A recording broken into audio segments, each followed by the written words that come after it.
स्वागत है आपको सबसे इंडिया के सबसे बड़े न्यूज़ चैनल फास्ट न्यूज में। चलिए आज जानते हैं आज के मुख्य समाचार और बताते हैं आपको कि क्या क्या खबरें निकल के आ रही है। आपको बाद में रोकी गई बीजेपी की परिवर्तन रथ यात्रा, पुलिस बोली नहीं परमिशन नहीं मिलेगी। तो बताते हैं आगे। बीजेपी की परिवर्तन रथ यात्रा को पुलिस ने आज मुर्शिदाबाद जिले के बहरामपुर में रोका है। पुलिस के मुताबिक आज रथ यात्रा की अनुमति नहीं थी, इसी वजह से रथ यात्रा को रोका गया। चलिए इसके अगले खबर की ओर चलते हैं। अगला खबर क्या निकल के आ रही है और बताते हैं आपको हम। बने रहिए हमारे चैनल के साथ। चमेली ग्वालियर के श्राद्री में राज्यसभा में 11:30 बजे बयान देंगे अमित शाह। तो क्या बयान देने वाले हैं वो भी हम आपको बता देते हैं।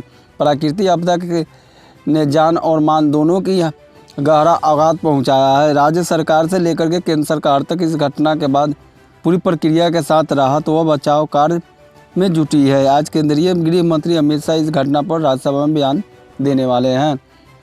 तो चलिए और बड़ी खबर निकल के आती है जो अब आपको हम लेकर चलते हैं, बताते हैं आपकी बड़ी खबर को। और तो बने रहे हमारे फास्ट न्यूज के साथ। राज्यसभा में गुलाम नबी आज़ाद की विदाई आतंकी घटना के बाद फोन कॉल का जिक्र कर भावुक हुई पीएम मोदी। प्रधानमंत्री नरेंद्र मोदी ने मंगलवार को एक बार फिर राज्यसभा को संबोधित किया। गुलाम नबी आज़ाद को सदन से विदाई देते हुए पीएम मोदी भावुक हो गए और उनके साथ अपनी मित्रता को बताया। चलिए और इसके आगे खबर बता दें। कोरोना वायरस देश में कोरोना के केस घटे। अब सिर्फ इन 2 राज्यों से आ रही 71% केस। तो कौन सी राज्य बताते हैं आपको। भारत में कोरोना के मामले में लगातार हो रही गिरावट के बावजूद 2 राज्य ऐसे जहां नए मामले की संख्या कम होने का नाम नहीं ले रही है। पिछले हफ्ते देश के कुल नए मामले का 71% आंकड़े इन दोनों राज्यों में है। तो बता दें आपको कि कोरोना वायरस अभी धीरे धीरे बहुत महत्व कम होते जा रही है। तो इसमें आप अपना बचाव बनाए रखें और अगले बढ़ भी रही है। तो बता दें चमेली हादसा गांव में दूसरी तबाही की आशंका से खौफ पास के जंगल में रह रहे लोग। ग्वालियर के टूट जाने से काफ़ी कुछ तबाह हो गया है। साथ ही यहां के रैनी गांव में रहने वाले लोग एक बार फिर से खौफ में। यही कारण है कि तीव्र आशंकाओं के कारण गांव वालों को जंगल में ही रात बितानी पड़ रही है।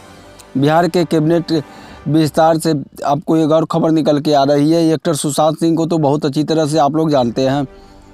तो सुशांत सिंह के चचेरे भाई नीरज सिंह मंत्री बनेंगे मंत्री। बीजेपी के कोटे से एक सुशांत सिंह राजपूत के भाई नीरज सिंह बबलू को मंत्री बनाया जाएगा। इसके अलावा बीजेपी के राष्ट्रीय प्रवक्ता शाहनवाज हुसैन को भी मंत्री पद नवाजा जाएगा।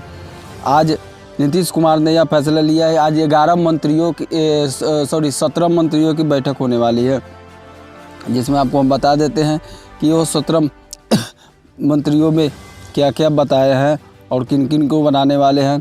तो नीतीश कैबिनेट का विस्तार आज कुल 17 मंत्रियों लेंगे शपथ। बिहार के नीतीश सरकार आखिरकार लंबे इंतजार के बाद कैबिनेट विस्तार होने जा रहा है। आज दोपहर करीब 12:30 बजे राज्यसभा में नए मंत्री शपथ ले सकते हैं, जिनमें कई बड़े नाम शामिल हैं। तो आगे हम बताएंगे आपको कि कौन कौन सी नामें हैं जो और किन किन के जाति के हैं, वो सब हम आपको विस्तार में बताएंगे।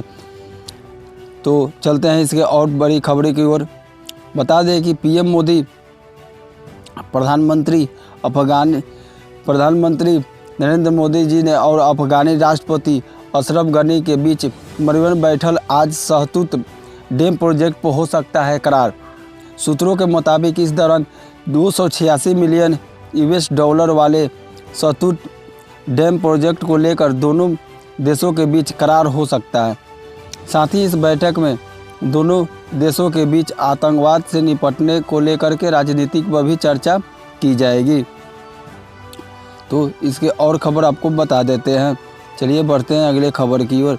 तमिलनाडु के शशिकला को गाड़ी देने वाले नेता समेत 7 को AIADMK ने पार्टी से निकाला।